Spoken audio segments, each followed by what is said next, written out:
Donc, Madame Ophélie Vrignot, Madame Valentine Lefkowicz et puis Monsieur François Jolin. Les deux premières sont références bien traitantes et psychologues à l'EHPAD Les Iris. Et François Jolin, comme c'était dit tout à l'heure, est cofondateur de la Safeteam Academy.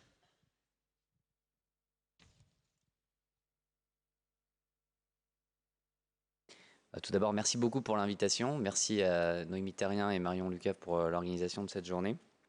Donc, pour me présenter brièvement, moi je suis mathématicien de formation. Je me suis reconverti il y a un peu moins de 15 ans en médecine. Je suis devenu anesthésiste réanimateur. Donc là, vous vous dites, qu'est-ce qu'il fait là? Ok, c'est normal. Et dans ma reconversion, je me suis pas mal intéressé à ce qu'on appelle les facteurs humains, donc c'est-à-dire toute l'ingénierie qui permet de fiabiliser les soins avec un objectif d'améliorer la sécurité. Je viens d'un domaine qui est donc plutôt les soins critiques, dans lesquels les accidents évitables peuvent vite faire beaucoup de dégâts. Et puis, alors j'ai beaucoup aimé le nom du jeu, Où est Monsieur Bertrand, parce que j'ai aussi une sœur qui s'appelle Céline, et on a souvent dit Où est Céline. J'en dis pas plus, mais voilà. Donc je connais un petit peu le monde aussi des établissements médico-sociaux. Dans mon parcours, j'ai eu l'occasion de rencontrer Frédéric Martin, avec qui on a beaucoup sympathisé et avec lequel on s'est dit qu'il fallait qu'on change un peu les choses. Donc on a créé Safeteam Academy, c'est un organisme de formation qui propose avec des modalités uniques, on est les seuls à faire ça, de développer en fait des nouvelles compétences qui sont les compétences non techniques. Donc là, le but, c'était pour moi aujourd'hui de vous présenter très brièvement ce qu'on a fait avec l'EHPAD, la résidence des Iris, donc à Givran. Alors, Safeteam Academy, je vais en parler très très rapidement. C'est une entreprise qui fait de la formation en e-learning. Le point de départ de notre histoire, je l'ai déjà un peu évoqué, c'est les erreurs médicales. On était confronté régulièrement dans notre pratique à des accidents sur lesquels on se disait ça aurait pu être évité si on avait par exemple travaillé en équipe, si on avait communiqué, si on avait implémenté la checklist du bloc opératoire, si on avait fait une réunion de morbimortalité plus souvent, etc., etc. Donc on s'est dit il faut qu'on change ça, mais le problème c'est que dans notre formation, moi en tout cas dans ma formation initiale, j'ai pas eu du tout d'informations sur ces sujets. On m'a appris beaucoup de choses sur la technique, sur la théorie, mais on m'a pas appris beaucoup de choses sur la coopération. C'est-à-dire qu'on m'a plutôt même formé dans la compétition. Donc pour être ensuite dans la coopération, c'est pas évident. Notre enjeu, nous, c'est de former donc de manière rapide, efficace, avec les contraintes qui ont été déjà un peu évoquées dans les questions tout à l'heure. On n'a pas le temps, d'accord? Donc comment on fait quand on n'a pas le temps? Comment on fait quand on a très peu de moyens? Et en même temps, des contraintes et des exigences de la société qui nous obligent malgré tout de faire. Donc on est sur le domaine de la formation, donc on interagit beaucoup avec les responsables de formation, mais en fait ceux qui nous sollicitent le plus, ce sont souvent les gens impliqués dans la gestion des risques. Alors dans le cadre des EHPAD, c'est surtout les référents bien traitants, les IDEC, mais on a aussi des formations qui sont utilisées dans le cadre de l'intégration des nouveaux arrivants. Je passe rapidement, mais quand on forme, nous on forme des établissements, donc en fait on s'adresse souvent à des directions ou des directions de soins, des directions qualité et autres. Ça se passe en 2 étapes, on se met d'accord sur un plan. D'accord, donc on va partir sur la Lune, on définit un peu le plan, et ensuite on va sur la Lune, c'est l'étape 2, on forme les apprenants. Cette formation, elle est essentiellement en e-learning. On a la possibilité de faire des temps d'échange synchrones, donc c'est-à-dire programmés dans le temps, qui peuvent être en visio ou sur place. Et l'enjeu pour nous, c'est en fait d'engager une équipe dans une réflexion sur l'analyse des pratiques et ensuite mettre en place des plans d'action. Le but, c'est d'être quand même très concret. Alors, on a énormément de parcours. On a commencé plutôt par tous les enjeux de médecine, chirurgie obstétrique. Mais celui sur la bientraitance, c'est un de ceux qu'on a le plus travaillé. Et donc voilà. Concrètement, c'est quoi? C'est, on va dire, un court-métrage interactif dans lequel il y a des questions qui vont venir vous questionner sur des situations concrètes. C'est tourné avec des points de vue différents souvent. Donc on a un module par exemple de l'ASH et puis le module de l'AS, ils sont dans la même pièce mais le point de vue vidéo est différent et les questions vont être différentes parce que c'est spécifique au rôle. L'enjeu pour nous c'est de mettre en avant des outils en lien avec des compétences non techniques. Je vais passer. Celui dont je vais vous parler là très rapidement, c'est celui qu'on a fait sur la bientraitance. Donc concrètement, la méthodologie pour créer tous nos parcours, c'est une méthodologie qui s'inspire de la psychologie ergonomique ou de la psychologie du travail. On observe des gens en situation de travail et on regarde les problématiques auxquelles ils sont exposés. Ces problématiques, on les traduit en objectifs pédagogiques et on vient ensuite associer des outils. En grande partie des outils qui sont aussi rassemblés par Calirel, les questionnaires culture-sécurité, on va dire adaptés pour la bientraitance, et puis tous ces outils qui sont transposés d'autres activités à risque. On réalise ensuite un tournage, on met tout ça en boîte, et ensuite on intègre des questions, et on met ça sur une dernière boîte qui est la plateforme de formation e-learning. L'enjeu pour nous, sur ce module-là, c'était de... Et on a fait par exemple participer Alice Casagrande dans le débriefing, c'était justement de bien faire comprendre en fait aux gens, aux professionnels de santé, que un peu comme la sécurité, on a des moyens. Ces moyens, ils sont variables dans le temps. Ces moyens, c'est essentiellement des ressources humaines en particulier, et que donc il y a des seuils entre guillemets à définir collectivement sur ce qu'on accepte et ce qu'on n'acceptera pas. Et puis quand les ressources vont mieux, on réévalue ces seuils. Et c'est vraiment une logique de culture, de bientraitance. Donc vraiment, j'ai l'impression d'être au bon endroit. Je suis vraiment super content des propos qui ont été tenus avant parce que c'est vraiment dans ce cadre-là qu'on s'inscrit. Tous nos parcours, ils sont faits pour durer 1 heure. Donc ils sont organisés avec un pré-test, une immersion, une synthèse, un post-test. Les pistes d'amélioration qui constituent la dernière partie du parcours, c'est en fait du verbatim dans lesquels c'est un appel à verbatim, c'est-à-dire c'est un appel à raconter des histoires. Donc en fait, on demande aux soignants est-ce qu'il a vécu des situations de maltraitance récentes, est-ce qu'il a vécu des situations difficiles, est-ce qu'il a des outils qu'il a mis en place qui ont vraiment bien marché. Et donc là, les gens nous racontent des histoires, et ces histoires, en fait, on les compile et on les transmet à la fin de manière anonymisée à la structure. Dans le parcours qu'on a créé, on a abordé en fait une situation d'une personne qui arrive dans un EHPAD, donc il y a toute la logique de l'accueil, qu'on avait identifié comme une situation à améliorer dans les différents endroits qu'on a observés, sur la personnalisation de la prise en charge, donc essayer de faire du soin individualisé dans du collectif, et puis de traiter des situations très banales en apparence, mais qui sont en fait assez importantes sur la distribution des repas, de l'eau, la gestion des chutes, des contentions, la gestion de l'agitation avec des approches non médicamenteuses, etc.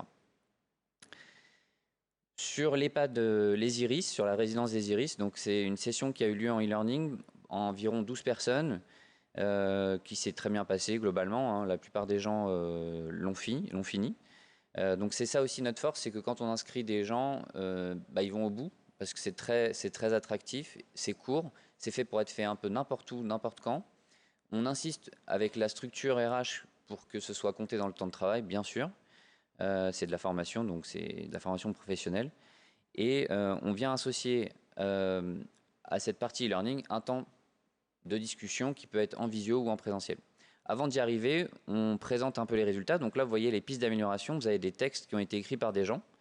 Ces textes mettent en avant une forme de réflexivité suite à la situation immersive qui a été vécue et qui va permettre justement, c'est un peu ces fameuses 30 minutes dont on parlait tout à l'heure, de générer un temps d'échange sur lequel on va construire une culture derrière.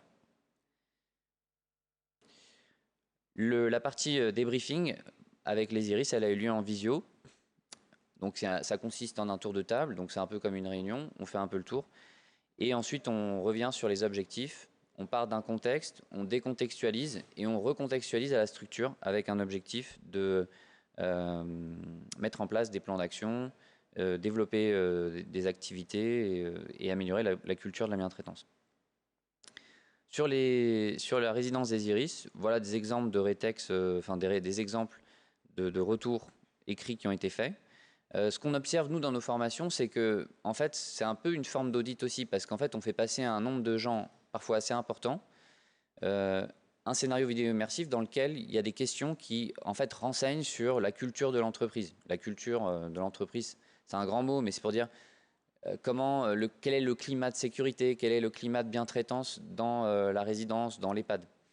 Et parfois, on a des réponses qui peuvent être assez dures pour le management, mais qui sont en fait très constructives. L'objectif, c'est de dire, voilà, là, en fait, vos équipes sont en souffrance parce qu'il y a des manques sur tel ou tel point. Ou au contraire, de mettre en avant justement une force, de dire, voilà, on a des EHPAD où, typiquement, sur les Iris, c'est en tout cas ce qu'on avait ressenti, une vraie implication du management, du leadership, de la gouvernance, dans le fait de promouvoir la bientraitance. Voilà. Je m'arrête là parce que j'avais dit que je ferais 10 minutes. Ça fait 9h35. C'est la précision de l'anesthésie.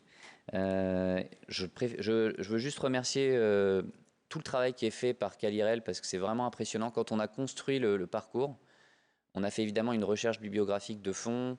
On a rencontré des gens comme Alice Casagrande, l'association de lutte contre la maltraitance chez les personnes âgées, donc l'association ALMA, des gens de AG Village sur Humanitude. Enfin, on a rencontré beaucoup de choses, mais j'avoue avoir été franchement impressionné par l'ensemble des ressources bibliographiques, des outils et de l'implication de Calirel sur ce sujet de la bientraitance. Donc, d'ailleurs, un peu le début de cette aventure, c'était aussi de leur demander si on pouvait utiliser une partie de leurs ressources, en tout cas de les promouvoir. Donc voilà, vraiment bravo parce que c'est super. On avait, avec Calirel, fait une opération sur la checklist en 2000, donc on a déjà une histoire et j'espère qu'on en aura d'autres parce qu'il y a vraiment plein de choses à faire. Et bien sûr, je remercie le groupe Colisée et en particulier la résidence Les Iris d'avoir joué le jeu, de faire cette expérience. Et voilà, merci à tous. Bon. On remercie François Jolin pour ses 25 secondes de publicité pour Calirel Santé et ses outils. Et on va laisser la parole à la résidence des Iris. Bonjour à tous. Du coup, je me présente, Ophélie Vrignot, je suis aide-soignante et je suis référente bientraitance au sein de la résidence. Et je suis Valentine Lefkowitz, je suis psychologue donc dans la résidence. Je vais vous présenter un petit peu la résidence. Donc, il y a 70 résidents, 20 personnes qui sont actuellement en unité protégée. La résidence se trouve à Givran. Actuellement, on est 53 professionnels, dont 18 AS, 14 ASH et des ASHI, 4 ASHI. En tant que professionnel, on est souvent amené à participer au projet d'accompagnement. Donc, on va avoir un résident, on est tous des référents de résidents et du coup, on le questionne sur sa vie avant, sur ce qu'il aimait faire. Et du coup, on a une réunion avec les familles et les résidents ensuite, si le résident le souhaite ou si les familles le souhaitent, pour participer au PAP. Donc, du coup, ce qui va permettre en fait de voir son projet de vie au sein de la résidence, qu'est-ce qu'il voudrait faire, qu'est-ce qu'on peut amener pour garder son activité qu'il faisait avant, etc. Ensuite, il y a la méthode Montessori aussi, qu'on est amené à réaliser et on est aussi formé, tous les professionnels sont formés à la méthode Montessori. Ah, pardon. 4 grandes orientations, donc favoriser la professionnalisation et l'évolution professionnelle, développer le bien-être des résidents, des salariés, instaurer aussi un dialogue régulier et promouvoir une consommation responsable. Donc la démarche bientraitance, c'est une démarche qui est une démarche continue au sein de la résidence. Voilà comment on l'a définie. C'est une démarche continue. Ça reprend d'ailleurs la définition que ce matin on évoquait, la définition de l'HAS, mais on va dire c'est la nôtre. L'idée, c'est de susciter la réflexion en permanence pour améliorer les pratiques et dans le souci du bien-être à la fois des résidents et des soignants. On a ajouté ça, il me semble que dans la définition de l'HAS, les soignants n'y sont pas. C'est important d'avoir des soignants en pleine forme pour s'occuper des résidents, enfin en meilleure forme. Alors, en quoi ça consiste ? On a réalisé et on continue de réaliser des constats sur l'état des lieux de la bientraitance dans l'établissement, et puis on propose des actions. Alors, on est présenté dans le programme comme une démarche innovante ou particulière, et on voudrait au contraire montrer que notre démarche, on est très humble. On fait des choses que vous faites certainement déjà. Simplement, on continue en permanence à proposer des nouvelles choses ou à réfléchir à comment améliorer les choses qu'on fait déjà. Donc les actions en question sont des formations, des échanges de pratiques sur des situations complexes qui sont faites régulièrement au sein de l'établissement avec l'équipe mobile de soins palliatifs par exemple. Et puis des analyses des pratiques professionnelles qui sont mises en place de manière mensuelle pour les soignants. Alors les formations, elles traitent de la bientraitance, elles traitent de Montessori, Ophélie en a parlé. Je parlais des constats qu'on fait. On est parti sur des enquêtes qui sont faites, et je vais y revenir sur les regards croisés de la bientraitance. On en a parlé tout à l'heure, je vais développer ce dont il s'agit. L'escape game qui a été développé en 2020. La formation bientraitance avec Staff Team Academy dont vient de parler Monsieur Jolin, et enfin les analyses des pratiques professionnelles qui sont mises en place depuis cette année. Alors d'abord, les regards croisés, le constat. On a eu plusieurs outils qui nous ont permis de définir finalement quelles étaient les pistes d'amélioration possibles au sein de l'établissement. Donc on a eu notamment un rapport EPAGE sur la culture qualité. Dans ce rapport qui a été fait en 2017, on a des axes d'amélioration qui sont mis en avant. Alors on voit aussi nos points forts. Les points forts sur le personnel a le sentiment de pouvoir signaler ses erreurs, a le sentiment d'un partage d'idées et il y a de l'importance qui est accordée aux suggestions du personnel. Mon responsable est attentif aux problèmes de sécurité, etc., etc. Et puis vous voyez, 100% des gens qui ont été, alors les gens ce sont les soignants, je ne l'ai pas dit, ont été interrogés, on dit on prend bien soin des résidents dans cet établissement. Mais il y a bien sûr des axes d'amélioration.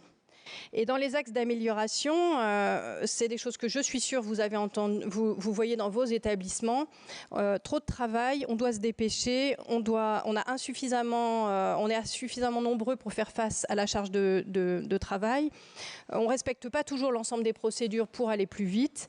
Il est difficile d'assurer la sécurité des résidents ou la direction ne fait pas suffisamment le tour de l'établissement pour apprécier les soins donnés aux résidents.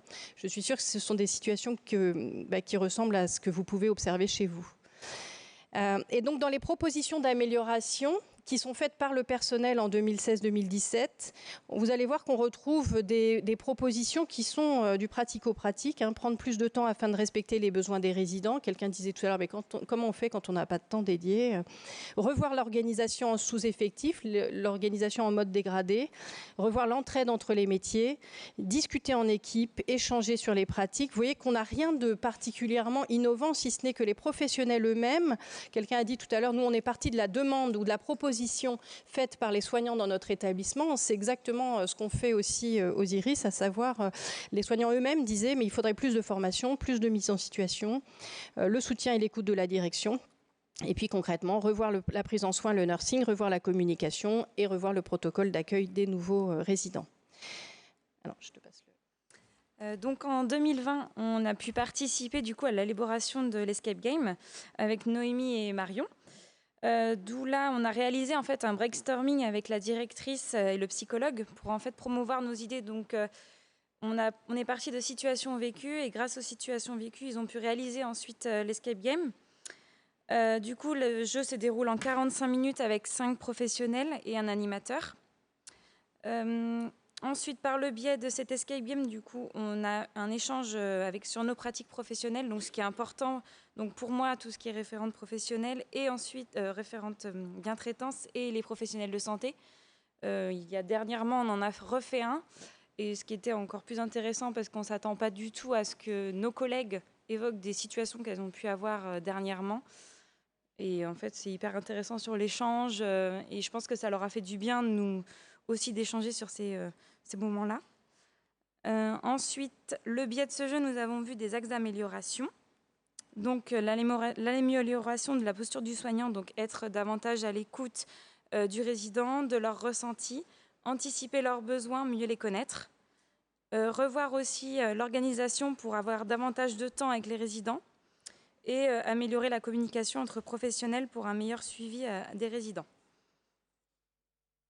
Donc vous voyez que les propositions d'amélioration que nous font les professionnels ressemblent à celles qui avaient été faites lors du constat fait dans les regards croisés en 2016-2017. Vous allez voir toujours la même chose en fait. Nous, ce qu'on a trouvé, c'est que l'escape game de 3 quarts d'heure, il est ludique, il est facile à mettre en place, mais ce qui est surtout intéressant, c'est l'échange de 3 quarts d'heure qui suit.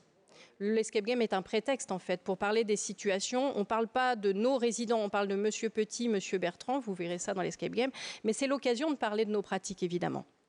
Et toujours dans la même continuité, donc le dernier exemple, je ne vais pas le détailler puisque Monsieur Jolin vous a expliqué. Donc on a eu 15 professionnels qui ont participé, c'était en mars-avril dernier, à la formation d'e-learning. Là aussi, c'était des situations concrètes qui ont été visionner sur donc cet e-learning, des vidéos. Ça a été très apprécié le fait que ce soit hyper concret.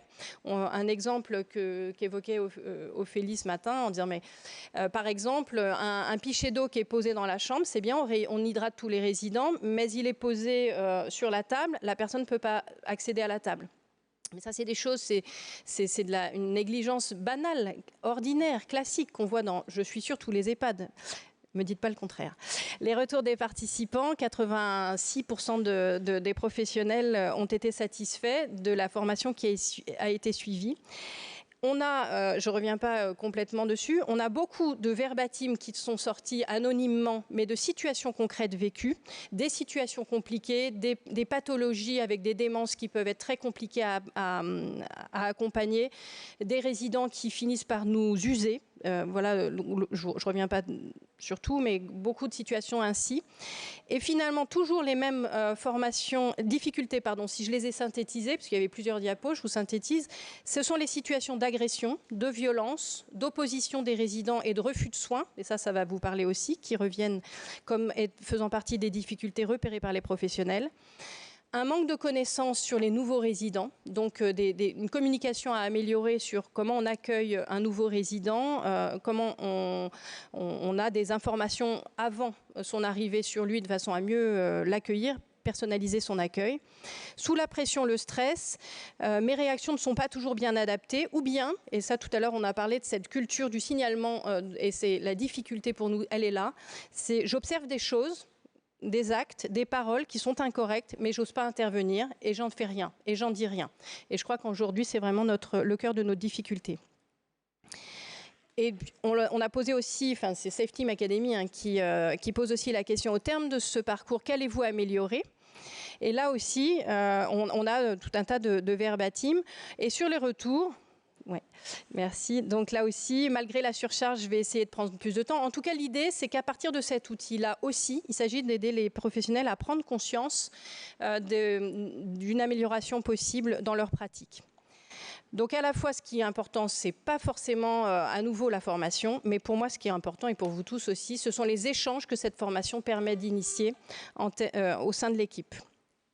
Avec des choses qu'on retrouve dans les outils construction, feedback, critique, dans les outils qu'on utilise, on retrouve les outils que nous, psychologues, qui animons, j'ai une autre casquette, une autre activité où j'anime des analyses des pratiques professionnelles, bien sûr pas aux iris, et on utilise ces outils, où on invite la personne à ne pas dire « on », à ne pas généraliser, mais à dire « je » et à évoquer son propre ressenti.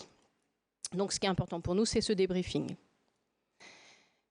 Et finalement, en conclusion, vous constatez que ce soit la formation, que ce soit l'escape game, que ce soit l'e-learning, que ce soit l'analyse des pratiques professionnelles, ce sont autant d'outils ou les regards croisés qui nous ont montré que les constats et les axes d'amélioration, c'est toujours les mêmes qui ressortent.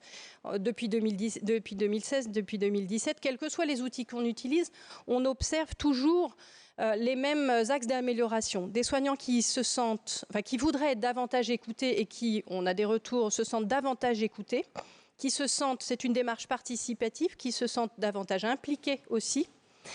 Le souhait partagé par tous, absolument tous, y compris ceux dont on observe des actes et des propos pas très corrects, mais tout le monde veut faire du bon travail. Mais certains disent, mais moi j'en suis empêché parce que j'ai pas le temps, parce que je me sens stressé, je me sens irrité, mais tout le monde voudrait faire du bon travail, voudrait prendre soin des résidents, heureusement. Et puis une organisation du travail à améliorer pour le bien-être de tous. Il me semble que c'était notre dernière... Ah non, on avait une dernière diapo. Et finalement, donc c'est une démarche permanente. Vous avez compris, on continue. On continue avec la formation Escape Game qu'on a programmée pour que l'ensemble des professionnels puissent participer. Donc c'est planifié. Ça veut dire du temps dédié aussi que nous accorde la direction. Donc c'est vraiment une volonté institutionnelle, à la fois de Colisée et de la direction des Iris, de former tous les professionnels, de les faire réfléchir aux pratiques. Des analyses des pratiques professionnelles qui sont mensuelles et qui continuent. Et pourquoi pas, et c'est un axe de réflexion qu'on a aussi, impliquer les familles dans cette réflexion par le biais des cafés des familles et pourquoi pas faire participer un certain nombre de familles, et notamment celles du CVS pour commencer, mais les autres aussi, à l'escape game en leur disant « Et vous, qu'est-ce que vous feriez dans ces situations ?» Voilà. Merci pour votre écoute. Bravo.